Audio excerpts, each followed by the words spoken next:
마태복음 24장 32절부터 44절까지 말씀을 교독하시겠습니다. 무화과 나무의 비유를 배우라. 그 가지가 연하여지고 잎사귀를 내면 여름이 가까운 줄을 아나니 이와 같이 너희도 이 모든 일을 보거든 인자가 가까이 곧 문 앞에 이른 줄 알라. 내가 진실로 너희에게 말하노니 이 세대가 지나가기 전에 이 일이 다 이루리라. 천지는 없어지겠으나 내 말은 없어지지 아니하리라. 그러나 그날과 그때는 아무도 모르나니 하늘의 천사들도 아들도 모르고 오직 아버지만 아시느니라. 노아의 때와 같이 인자의 임함도 그러하리라. 홍수전에 노아가 방주에 들어가던 날까지 사람들이 먹고 마시고 장가들고 시집가고 있으면서 홍수가 나서 저희를 다 멸하기까지 깨닫지 못하였으니 인자의 임함도 이와 같으리라.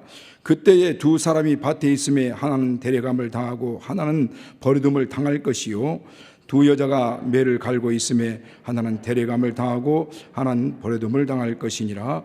그러므로 깨어 있으라. 어느 날에 너희 주가 임할런지 너희가 알지 못함이니라. 너희도 아는 바니 만일 집주인이 도적이 어느 경점에 올 줄을 알았다면 깨어 있어 그 집을 뚫지 못하게 하였으리. 같이 합니다. 이러므로 너희도 예비하고 있으라. 생각지 않은 때에 인자가 오리라. 아멘. 아멘. 아멘이십니까? 오늘 너희도 예비하고 있으라 라는 제목으로 저와 여러분 같이 은혜 받기 원합니다. 초림하시는 메시아, 재림하시는 예수 그리스도, 뭘 전할까 갈등을 많이 했습니다. 그러나 오늘 이 말씀으로 이렇게 확정이 됐습니다. 요즘 이 시대가, 이 세상이 너무나 빨리 이제 변화가고 있습니다. 이 세상 변화가는, 이 빨리 변화가는 이 세상 속에서 예수를 믿는 우리 그리스도인들의 그런 영적인 어떤 능력들이 많이 약화되어 가고 있지 않나라는 생각을 하게 됩니다. 영적인 감각들이 자꾸만 좀 무뎌진다라는 생각이 들기도 하고요. 올곧던 우리의 믿음의 어떤 자세들이 좀 흐트러지는 것이 아닌가라는 생각도 하게 됩니다. 더더욱 이 코로나 바이러스라는 이 상황 가운데서 어떤 시련과 고난, 어려움 가운데도 그렇게 정말 흐트러지지 않냐고 끝까지 믿음의 자세를 갖고 그 믿음의 열정을 이렇게 지속해 왔던 우리들이 언택트, 이 비대면 사회, 또 그런 비대면 예배라는 그런 상황 속에서 어쩔 수 없이 가정에서 예배 드리고 또 어떤 그런 처소에서 예배 드리고 또 이 자리에서 그런 상황에서 예배 드리다 보니까 그런 믿음의 자세들이 자꾸만 흩어지는 그런 모습들을 이제 보게 되고 그 마음이 자꾸만 무뎌지고 있지 않나라는 생각을 하게 됩니다. 그러나 우리 개혁 공동체에 속해 있는 우리 모든 성도들은 한 가지 분명히 아셔야 할 것은 이럴 때일수록 가장 기본적인 우리의 신앙의 자세를 분명히 해야 된다라고 하는 것입니다. 이런 때이기 때문에 하나님 봐주시는 건 아니거든요. 세월이 가고 시대가 변하고 이런 세상이 이제 변화가는 이 상황 속에서도 절대 변할 수 없는 한 가지가 있습니다. 절대 변할 수 없는 한 가지. 그게 뭡니까? 성경, 하나님 말씀입니다. 여러분, 이 세상 다 변합니다. 이 지금 안 변할 것 같은 이 모든 이 만물조차도요 다 변합니다. 오직 변하지 않는 것은 하나님 말씀밖에 없습니다. 이 세상의 모든 물질기들은, 이 모든 역사의 물줄기는 하나님의 말씀대로 이 큰 경륜 안에서 흘러가고 있다는 걸 아십니까? 세상에 의해서 움직이는 것이 아닙니다. 이 세상의 모든 만물의 역사가 하나님의 손 안에서, 하나님 말씀에 의해서 이 모든 만물도 그렇게 움직여가고 있다라고 하는 것입니다. 창세기부터 시작됐던 그 예수 그리스도 이 초림에 대한, 메시아 초림에 대한 예언이 수많은 예언자들을 통해서 예언이 되어 있죠. 그리고 오시리라, 곧 오시리라, 곧 오시리라.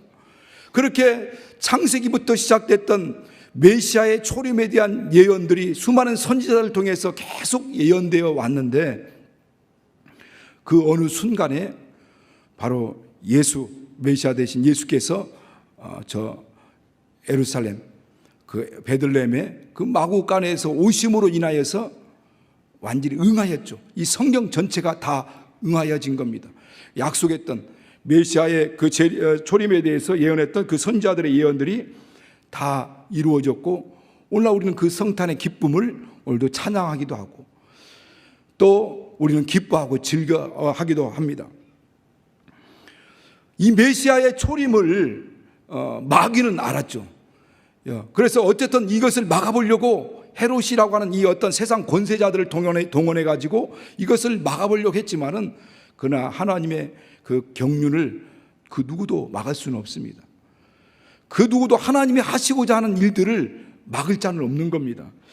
그러니까 하나님께서 이 땅에 아들을 보내주셔서 그 아들을 통해서 십자가에 피 흘리시는 그 거룩한 역사를 통해서, 그리고 그 우리 피를 통해서 우리 모든 죄를 사하시고 그 죽음과 부활을 통해서 이제 예수님은 인자로서 하늘 보좌에 들어가셨고, 이제 우리가 기다리는 것은 바로 초림 예수가 아니라 재림 예수를 기다리고 있는 겁니다. 다시 오실 주님을 우리는 기다리고 있는 것이죠. 성경 말씀 가운데 이 마지막 변하지 않는 한 말씀이 있습니다.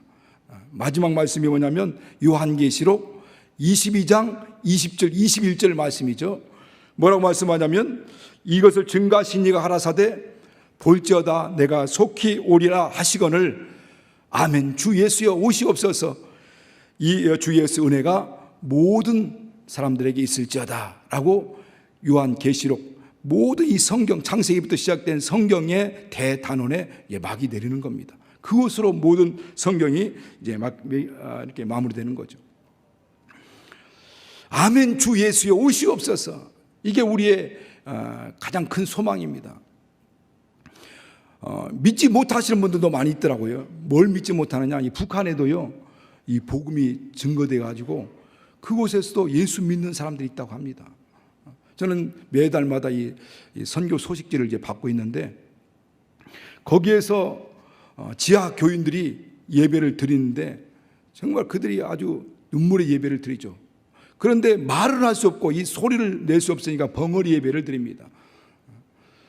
그런데 그렇게 예수를 믿는 그 믿음의 사람들이 계속 늘어나고 있다고 합니다. 그걸 어떻게 아느냐? 그곳에서 예수 믿고 신앙생활 하다가 탈북해가지고 우리 한국 땅에 와서 간증하는 그 간증들을 통해서 들을 수 있고요. 현지에서 이 북한 선교를 하고 있는 선교사들의 이야기를 통해서 알 수 있습니다. 예배를 드리다가 발각돼가지고 하루아침에 전 가족이 어디로 사라졌는지 사라져버린다고 합니다.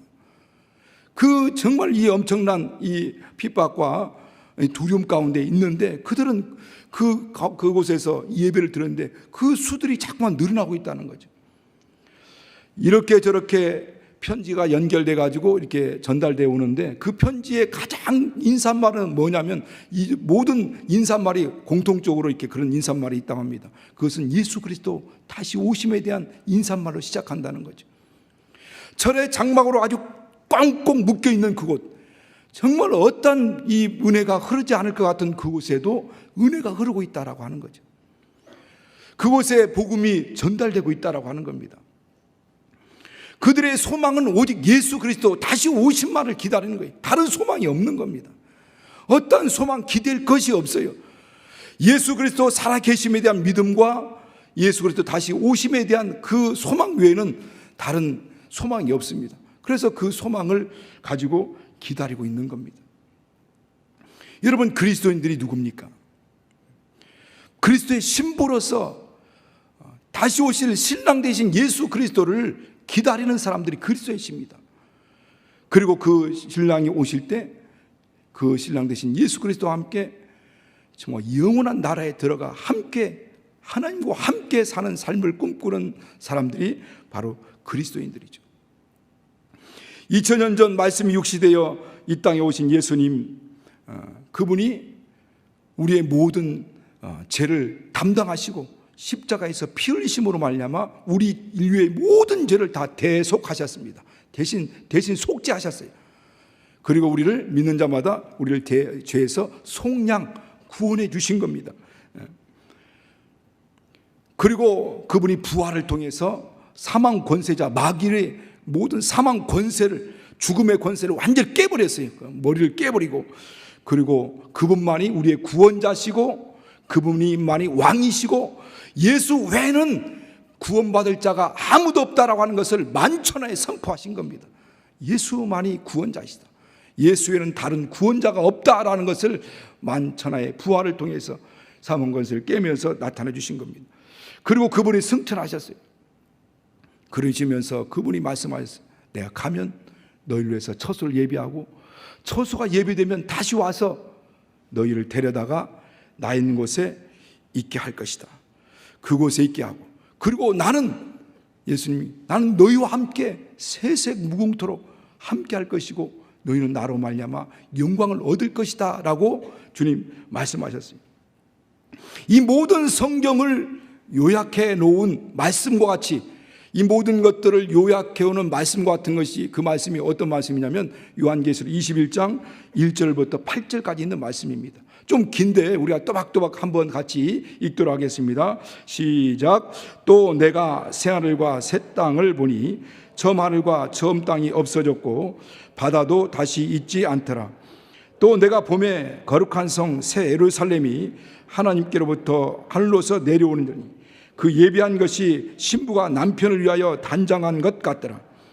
내가 들으니 보좌에서 큰 소리 나서 가로되 보라, 하나님의 장막이 사람들과 함께 있음에 하나님이 저와 함께 거하시리니 저희는 하나님의 백성이 되고 하나님은 친히 저희와 함께 계셔서 모든 눈물을 그 눈에서 씻기심에 다시 사망이 없고 애통하는 것이나 곡하는 것이나 아픈 것이 있지 아니하리니 처음 것들이 다 지나갔음이로라. 보좌에 앉으신 이가 가라사대 보라, 내가 만물을 새롭게 하노라 하시고, 또 가라사대 이 말은 신실하고 참되니 기록하라 하시고, 또 내게 말씀하시되 이루었도다. 나는 알파와 오메가요 처음과 나중이라. 내가 생명수 샘으로 목마른 자에게 값없이 주리니 이기는 자는 이것들을 유업으로 얻으리라. 나는 저희 하나님이 되고 그는 내 아들이 되리라. 그러나 두려워하는 자들과 믿지 아니하는 자들과 흉악한 자들과 살인자들과 행음자들과 술객들과 우상 숭배자들과 모든 거짓말한 자들은 불과 유황으로 타는 못에 참여하리니 이것이 둘째 사망이라. 요한계시록의 결론인 부분이기도 하고, 이 성경 전체의 결론이기도 하고, 더 나아가 이 모든 우주 만물의 역사의 결론이기도 합니다. 여러분, 우주 만물의 역사는요, 이 성경으로 이루어지는 겁니다. 그러니까 처음 땅, 저 새하늘과 새 땅이 있고, 그리고 이 구약부터 시작해서 신약까지 계속 구약 이스라엘 백성들에게나 오늘 신약에 사는 우리들에게 하나님이 언약하신 가장 최고의 언약이 뭐냐면, 이스라엘 백성들에게는 나는 너희 하나님이 되고 너희는 내 백성이 되리라. 그래서 선민으로 삼으시고 그 다음부터 이제 인도하기 시작하고 그들의 약속한 땅을 주시는 겁니다. 오늘날 우리에게는 나는 너희의 아버지가 되고 나는 너희는 나의 자녀가 되리라. 이 언약을 하신 거죠. 그리고 그들을 자녀들 위해서 새하늘과 새 땅을 예비하시고 그곳에 갈 때 우리의 눈에 모든 눈물을 다 닦아주시고 우리의 모든 수고를 다 이제 헤아려 주시고, 그 다음에 이제 하나님이 장막이 우리와 함께 있어서 하나님이 우리와 함께 가시고 그분이 우리와 함께 영원히 함께 하겠다는 겁니다. 그러나 하나님을 역사를, 하나님을 대적하고 예수 믿는 사람들을 그렇게 괴롭히고 정말 그렇게 힘들게 했던 마귀와 그 사자들과 끝까지 예수 믿지 않는 자들은 불과 유황으로 타는 못에 참여할 것이다. 이것이 이 모든 성경의 역사인 겁니다. 성경의 역사예요. 더 중요한 것은 바로 이제 이 성경의 역사가 이것이 바로 오늘 이 말씀을 이루기 위해서 이 모든 만물이 있었다고 하는 겁니다. 이 말씀을 이루기 위해서 이 세상 모든 만물이 있었다는 거예요. 그냥 우연히 있었던 게 아니라 이 하나님의 뜻을 이루기야. 이어서 이 하나님의 역사를 이루기 위해서 이 만물도 있었고, 이 모든 역할들이 끝나면 이제 모든 체질이 다 풀어지고 다 불 가운데 없어지는 겁니다. 지금 이 모든 인류의 역사는 이 시점을 향하여 지금 달려가고 있는 겁니다. 이 시점을 향하여 지금 가고 있는 겁니다. 제가 성락교에 처음 왔을 때, 그때 당시 시한부 종말론이라는 이 사상이, 이런 그런 풍조와 이런 것들이, 종말론이, 이론이 막 유행처럼 번져갔습니다. 그래서 그 소식을 나도 계속 듣다 보니까 정말 예수님 진짜 오시는 건가? 라는 생각이 들 정도로 막 그렇게 마음이 쏟기도 했죠. 그때 결혼하기 전인데 이러다가 결혼 못하고 주님 오시는 거 아니야? 그때 92년도였으니까 막 그때 2000년도에 대한 어떤 막 2000년도에 대한 어떤 그런 어떤 막연한 소망들이 있었거든요. 2000년도도 오기 전에 예수님 오실 것 같구나 라는 생각들이 있었죠. 그래서 많은 사람들이 그 말에 의해서 막 휩쓸려 가기 시작했어요. 우리 교회 안에서 어떤 중요한 직책을 맡고 있던 목사도, 또 그 어떤 교회 안에서 중요한 역할을 감당했던 그런 사역자들도 이 시한부 종말론에 편승해 가지고 막 휩쓸려 가버렸어요. 저도 진짜 이게 진짜야? 라는 생각으로 그에 대한 막 책들도 많이 보게 되고, 또 그런 강연들도, 또 그런 설교도 듣게 됐습니다. 그런데 거기까지였어요. 저는 거기까지였습니다. 제가 내린 결론은 이건 아니다. 이건 아니다. 그 때와 시에 대해서, 그래서 많은 사람들이 그 시점을 맞춰서, 그 때를 맞춰가지고 모여서 기도하고, 여러 가지 그런 직장도, 학교도 그만두고 그 자리에 모여서 흰옷 입고, 어떤 때는 산에 올라가기도 하고, 또 교회에서 그냥 모여서 찬양하고 예배하는 일만 했다는 거예요. 그런데 제가 성경을 보면서 이건 아니다라는 생각, 다행히도 감사하게도 그쪽에 합류하지는 않았죠. 이렇듯 이제 잘못된 이 시한부 종말론에 대한 그 예언들과 오류들 때문에 정말 우리 교회 안에, 이 기독교회가 엄청난 이렇게 피해를 보게 된 거죠.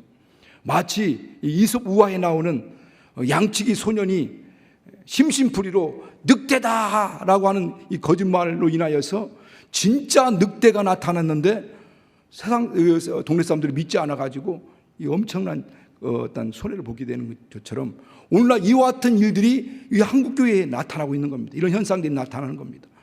그래서 예수의 재림을 믿지를 않습니다. 목사들도 믿지 않는 사람이 엄청 많대요. 예수의 재림을 믿지 않을 뿐만 아니라 기대하지도 않습니다.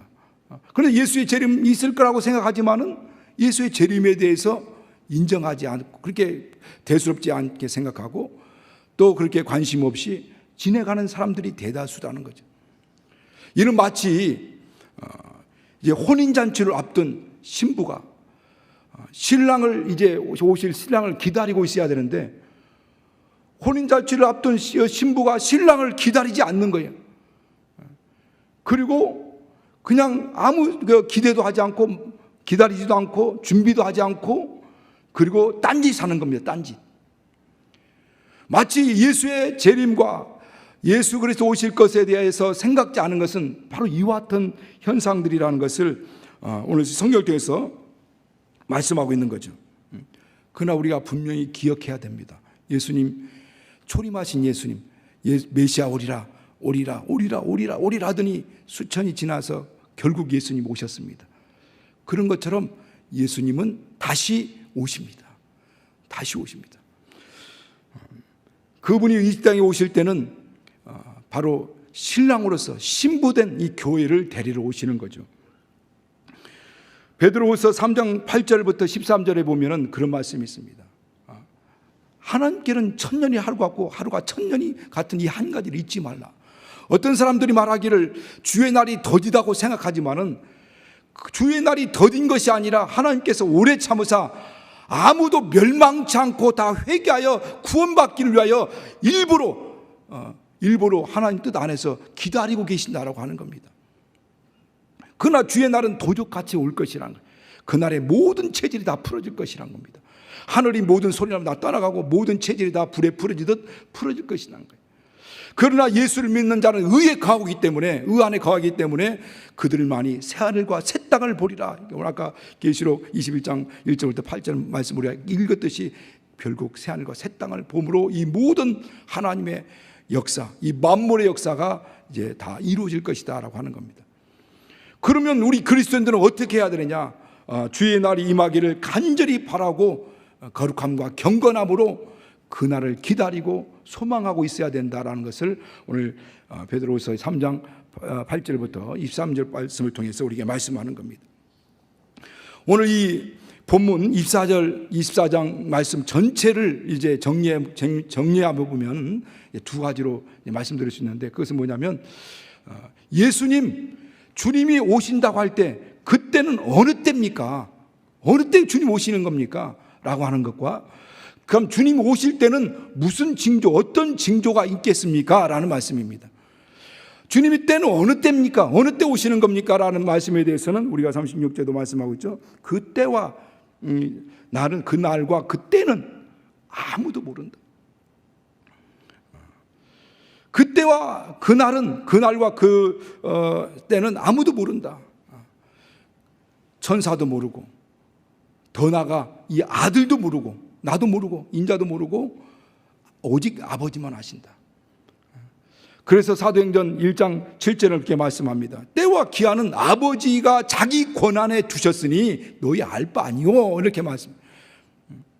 그러니까 때와 기한은 아버지의 권한에 딱 두셨다는 거예요. 그러니까 너희는 알 바 아니다 라고까지 말씀하시는 거예요. 그런데 이 시한부 종말론이 온 교회를 혼란시키고 어렵게 하고 사람들이 거기 미혹되는 것은 이 말씀을 믿지 않기 때문인 거죠. 이 권한은 아버지의 권한이라는 겁니다. 아버지의 권한. 아들도 모르고 천사도 모르고 우리 예수 믿는 자들도 모른다는 거예요. 그러니까 모든 권한은 하나님께 맡긴 거예요. 때와 대해서. 전도하다 보면은 이제 그런 사람들을 만나게 됩니다. 예수 믿으면 구원받습니다. 예수 믿고 구원받으면 지금 주님 이렇게 죽는다 할지라도 천국 갈 수 있습니다. 그런 말씀을 전하면, 그래요? 그러면 나는 뭐 지금 이렇게 놀 만큼 놀고 즐기고 놀다가 죽기 전에 나 예수 믿겠습니다 라고 하면 되잖아요. 괜히 일찍 믿어가지고 이렇게 구속받을 필요는 없잖아요. 이렇게 얘기들 하죠. 그러나 주님 오실 자기가 죽을 날은 아무도 알지 못하죠. 2주 전에 제 어머니가 소천하셨는데 그날 아침 식사도 하시고 아침 새벽기도 하셨다고 하더라고요. 아침 새벽기도 하시고 아침 식사도 잘 하시고 점심도 아주 맛있게 잘 드셨대. 다른 때보다 더 많이 드셨대. 그리고 식사하시고 나서 한 바퀴 이렇게 도시고, 그리고 피곤하다면서 잠을 1시간 정도 주무시는 것 같다니 그렇게 잠자면서 가셨어요. 저는 항상 이제 그런 기도를 했죠. 하나님, 우리 어머니 데려가실 때는 꿈꾸듯이 잠자듯이 하나님 부름받게 해주세요. 저는 그런 기도를 했거든요. 계속. 그런데 그 기도 때라 진짜 잠자듯이 꿈꾸듯이 잠자듯이 이렇게 부름받았어요. 그런데 그 후에 기도 한 가지가 뭐냐면, 하나님, 잠자듯이 꿈꾸듯이 하나님 부름받기를 원하지만은 천군 천사들이 와서 영혼을 받들어 낙원에 입성하게 해주세요. 이렇게 기도를 했는데, 어쨌든 보이는 현상적으로는 꿈꾸듯이 잠자듯이 부름받았으니까 그 후에 천사들이 영혼을 받들어서 정말 함께 낙원에 들어갔다라고 저는 생각합니다. 어느 순간에 와서 그렇게 아침 식사, 새벽 기도하고 아침 식사, 점심 식사도 아주 맛있게 들고, 그리고 1시간 후에 돌아가신. 여러분, 죽을 날이 안다면 우리가 진짜 큰 사람들이죠. 아무도 알지 못하죠. 그런 것처럼 예수님의 재림의 때도 아무도 알지 못합니다.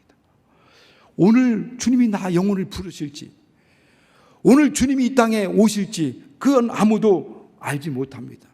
오늘 우리가 사는 이 시점, 이 시대는요, 말세입니다. 말세 가운데, 초세 중세 말세 가운데 살고 있는 겁니다.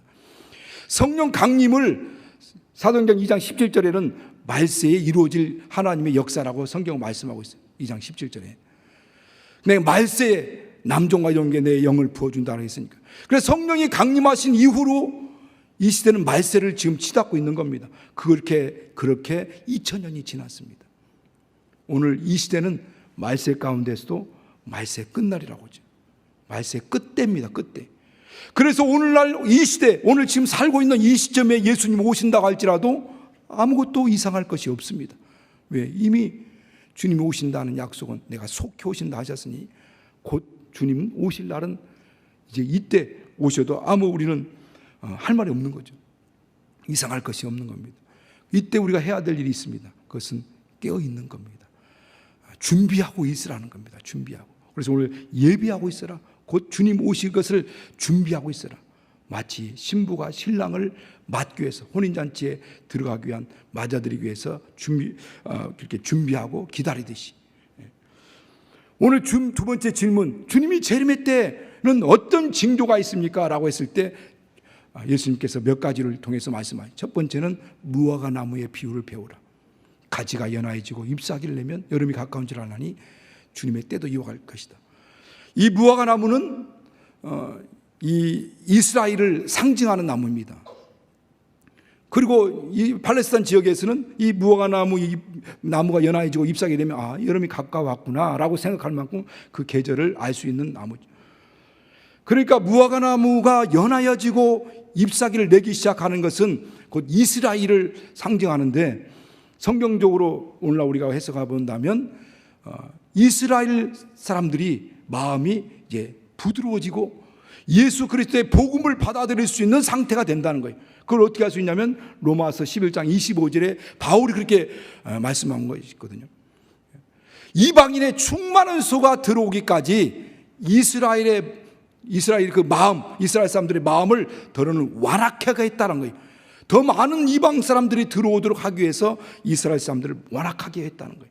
그런데 들리는 소식에 의하면은 이스라엘 사람들에게 복음이 막 들어가고 있고, 그리고 그들이 마음의 문을 열고 예수 그리스도의 복음을 듣고 예수를 구주로 영접하는 메시아닉 주들이 계속 늘어나고 있다고 합니다. 그런데 이제 그리고 나서 이 모든 재난의 여러 가지 징조들이 막 일어난다고 했죠. 그 후에 모두 말씀 보면. 그러면서 이 재난에 막 지진과 기근과 여러 가지 전쟁이 있을 것이다.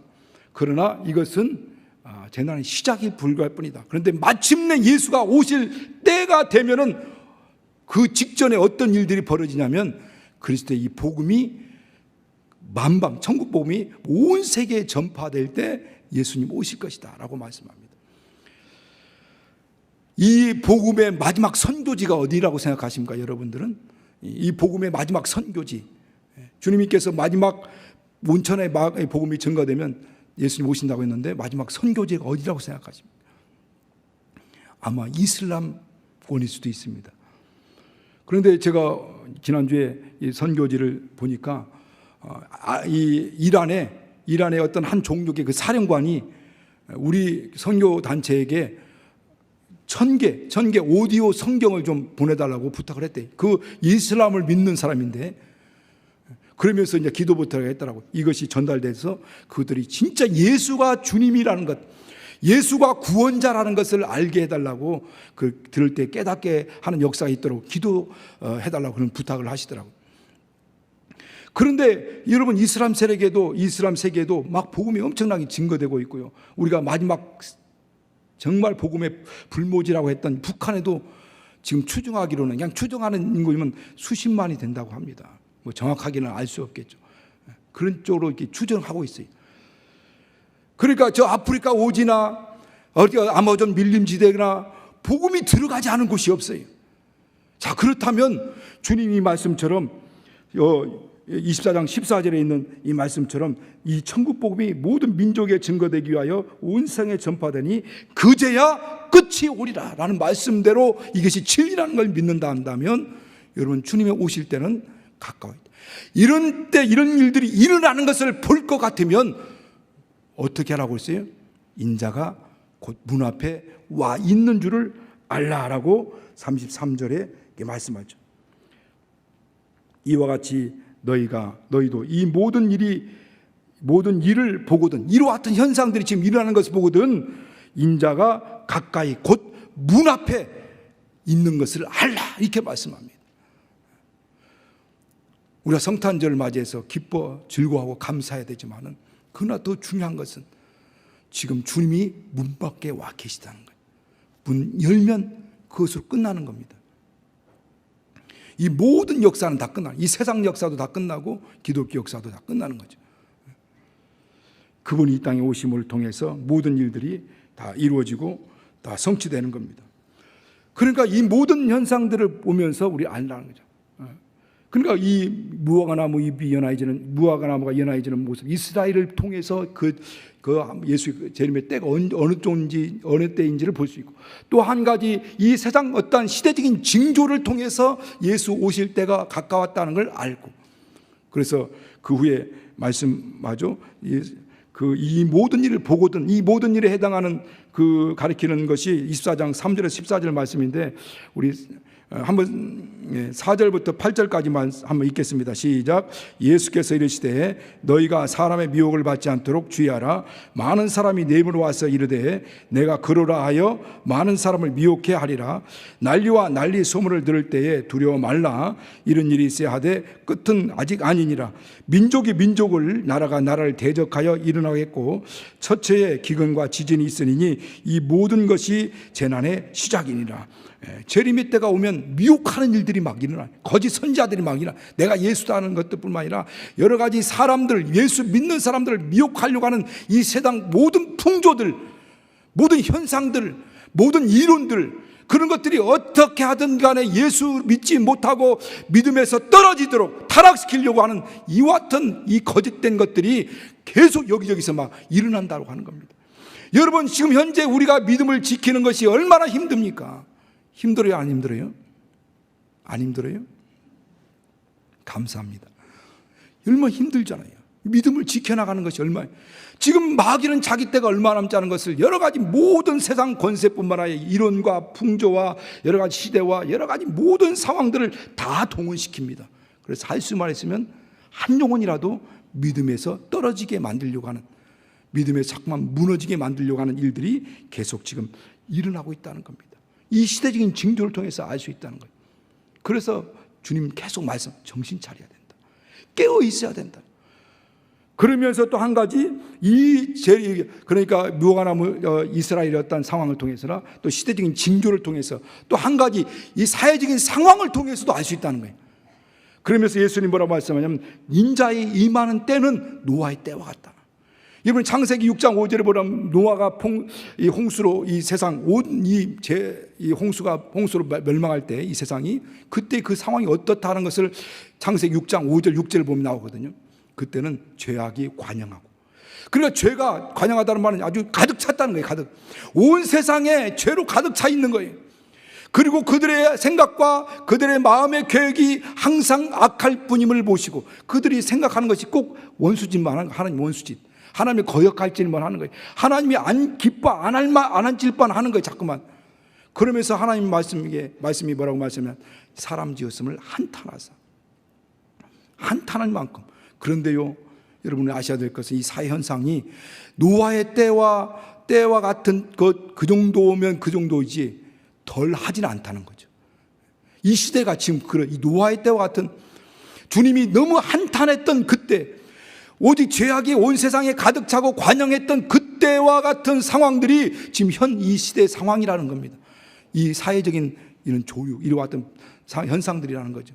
사회적으로 일어난 일들입니다. 그러니까 믿음에서 팍팍팍 사람들이 막 믿음에 떨어져 나가고 있는 거죠. 막 휩쓸려 나가고 있습니다. 정신 차리지 않으면 안 된다는 거죠. 제가 인도에 갔을 때 쓰나미로 말미암아 피해봤던 그 지역을 방문한 적이 있었습니다. 갔는데 해변가에 있는 마을 전체가 다 사라져버렸어요. 완전히 폐허가 되어버려 있었습니다. 근데 그 해변가에 관광지에 있던 그 당시 관광지에서 막 그렇게 놀이했던 사람들은 그 엄청난 쓰나미 재앙이 몰려오는데도 불구하고 그걸 알지 못하고 거기서 막 즐겁게 희덕거리면서 즐기다가 완전히 엄청난 이 재앙을 당한 거죠. 그런데 바로 오늘 성경에는 이 시대가 바로 이 노아의 때와 같이 그와 같은 때, 노아가 방주를 예배하는 동안 여러분 가만히 방주만 예배했겠습니까? 방주를 예배한 동안 계속 이 땅은 홍수로서 엄청난 재앙이 올 것이다라는 것을 계속 이렇게 전했을 것입니다. 그렇게 전했죠. 그리고 홍수 전 노아가 방주에 들어가는 날까지 이 세상 사람들은 먹고 마시고 시집가고 장가가면서 비로소 그것을 알지 못했다고 했어요. 그리고 비로소 홍수가 나고 하늘에서 막 비가 내리고 이 창수가 밑에서부터 막 추석기 시작할 때 비로소 그때야 이제 알게 되고 아우성 치며 통곡하지만은 정말 이미 때는 늦은 거죠. 그런데 이 시대적인 현상들이, 사회적인 현상들이 바로 이와 같은 이 노아의 때와 똑같은 일들이 벌어진다는 겁니다. 예수님 오신다고 아무리 얘기해도 믿지 않습니다. 예수님이 비로소 오셔서 만물이 이렇게 모든 자들이 그 재앙 가운데 들어갈 때 비로소 그때에야 아마 깨닫게 되겠죠. 그렇지 않으면 알지 못합니다. 깨닫지 못한다는 거죠. 오늘 주님께서는 말씀합니다. 지금은 자다가 깨을 때다. 지금은 예비하고 있어야 될 때다. 주님 준비하고 있어야 될 때다. 여러분, 위기가 뭔지 아십니까? 위기는 정말 위기인지를 모르는 게 진짜 위기라는 거예요. 진짜 위기는 위기인데 위기인지를 모르는 거예요. 그런데 그것보다 더 큰 위기가 뭐냐면요, 위기인데 준비를 안 하는 거예요. 준비를 안 하는 거예요. 그러니까 진짜 위기는 위기인 것을 모르는 것도 위기지만은 그것보다 더 큰 위기는 위기인데도 불구하고 준비하지 않는 거예요. 예비하지 않는 거예요. 여러분, 우리가 수능시험, 어디 학교 들어가기 위해서 수능시험을 준비하고 직장에 들어가서 입사하기 위해서 그 입사 시험을 준비하지 않습니까? 얼마나 열심히 준비합니까? 그런가 하면 결혼 대상자들도, 예비 신랑 신부들도 그 결혼식장도 준비하고, 결혼을 살 집도 준비하고, 여러 가지 얼마나 많이 준비하고, 그 아이가 나게 되면 아기를 위해서 옷부터 시작해서 그것도 아이 육아 용품도 준비 많이 하죠. 이민 가는 사람들은요, 이민 가기 전에 여기서 다 정리합니다. 정리하고 이미 갈 나라에다 돈 다 붙여놓고 모든 물건들을 다 이제 보냅니다. 그리고 이제 가는 거죠. 그런데 바로 이 입사, 어떤 회사에 들어가기 위해서도, 어떤 대학에 들어가기 위해서도 그렇게 처절하게 밤낮 공부하면서 준비하는데, 저 천국 들어가기 위해서는, 영원히 살 천국 들어가기 위해서는 그렇게 준비하느냐는 거죠. 60년, 70년 같이 살 그런 결혼을 대상자들, 결혼을 위해서도 준비하는데, 영원히 함께할 신랑 대신 예수 그리스도를 맞아들여야 될 신부들이 아무 준비가 안 돼 있는 거예요. 신랑은 오시고 있는데 과연 이게 합당하느냐는 거예요. 이게 지금 결혼할 사람이라는 거예요. 영원히 함께 결혼해서 저 천국에 들어갈 사람들이냐는 거죠. 그러니까 이민 가기 위해서 그렇게 다 옮겨놓고 준비하는데, 과연 우리는 저 영원한 천국에 들어갈 사람들이 그날을 준비하고 있느냐, 예비하고 있느냐는 겁니다. 주님, 예비하고 있으라, 준비하고 있으라. 그래서 준비할 게 뭐가 준비하느냐? 우리가 뭐 준비한다고 해서 아까 저 서두에 말씀드린 것처럼 학교 그만두고 직장 그만두고 막 그냥 흰옷 입고 산에 올라가 있고 막 그럴 때 매일 모여서 교회만 모여 있으라는 얘기가 아니라 먼저 깨어 있으라. 주님과 이렇게 교통이 있어야 되는 거예요. 그래서 피할 것과 예비할 것을 말씀합니다. 오늘 본문을 통해서도 뭐냐면, 피할 것은 술 취함과 방탕함과 생활의 염려로 마음이 둔하여져서 예수 그리스도 오실 것을, 영적 감각이 사라지고 이게 먹고 살 것 생각하다 보니까 주님 오실 것을 예비하지 못하는 이 어리석음을 보고 거기서 피해야 된다. 그리고 깨어 있어야 된다. 깨어 있는 것은 기도로 깨어서 주님과 항상 이 교제와 사귐이 이루어져야 된다. 이 땅에서 교제와 사귐이 이루어져야 주님 오시는 것을 명접할 수가 있죠. 주님과 완전히 탁 차단되어 있고, 주님과 완전히 지금 이 현재 이 시간 우리 함께하고 있는 그분과 완전히 막혀버리는데, 다시 오실 예수님을 다시 맞아들일 수 있다는 것은 그건 착각일 수도 있다는 겁니다. 거기서 깨어 있어야 된다는 거죠. 그리고 신랑 대신 예수님 오실 때는 예복이 있어야 됩니다. 혼인잔치에 들어가기 위해서는 세마포가 준비되어야 된다고 하는데, 요한계시록 19장 7절 8절을 보면 그냥 제가 읽어드릴게요. 그냥 우리가 즐거워하고 크게 기뻐하여 그에게 영광 돌렸어요. 어린 양이 혼인계약에 이르렀고 그 아내가 예비되었으니 그에게 허락하사 빛나고 깨끗한 세마포를 입게 하셨은즉 이 세마포는 성도들의 오늘 행실이더라. 어린 양이 혼인계약에 이르렀다는 거예요. 혼인계약이 이르렀고 아내들이 지금 준비됐습니다. 그렇다면 빛나고 깨끗한 세마포를 입게 하셨는데, 이것을 하나님 허락하셨어요. 이건 은혜로 주시는 겁니다. 이 땅에서 깨끗한 세마포를 입고, 빛나고 깨끗한 세마포를 입고, 그리고 이제 우리는 빛나고 깨끗한 세마포를 입은 자들이죠. 하나님이 그리고 나서 의와 거룩함으로 단장하고 있어야 되는 겁니다. 그러니까 예수를 믿음으로 의롭다함을 먹고 빛나고 깨끗한 세마포를 입었어요. 그리고 난 다음에는 이제 거룩함으로 주님 오실 날을 예비하면서 준비하고 있어야 되는 거예요. 날마다 이제 그 요한계시록 20장 14절 말씀처럼 날마다 두루마기를 빠는 자들은 그런 저희가 생명나무에 나가며 문들을 통하여 성 안에 들어갈 권세를 얻게 하려 하십니다.